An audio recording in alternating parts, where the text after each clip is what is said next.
रोडवरील यवतमाळ येथील सामका Ayurveda wellness centre Godhni येथे उभारण्यात येत असलेल्या स्वामी विवेकानंद स्मारक प्रकल्पाला कोलकाता येथील विशेष पोलीस महानिरीक्षक अमित भरत राठोड यांनी या प्रकल्पाला भेट दिली।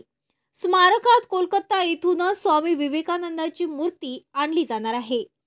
त्याआधी स्मारकाचे बांधकाम आराखडा व परिसराची पाहणी करण्यासाठी अमित राठोड यांनी स्थळाला भेट दिली। त्यांनी प्रकल्पाच्या प्रगतीची माहिती घेतली। अशा प्रकारच्या ऐतिहासिक व प्रेरणादायी स्मारकाची उभारणी यवतमाळमध्ये होत आहे। ही समाजासाठी अभिमानाची बाब असल्याचे मत त्यांनी व्यक्त केले। हे स्मारक स्वामी विवेकानंदाच्या विचाराचा प्रचार करणारे केंद्र ठरणार आहे।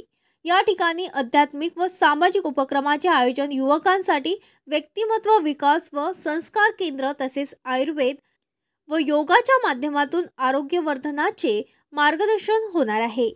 स्मारक निर्मितीसाठी सर्व समाज बांधवांनी आर्थिक हातभार लावावा असे आवाहन वैद्य पंकज पवार यांनी केले आहे।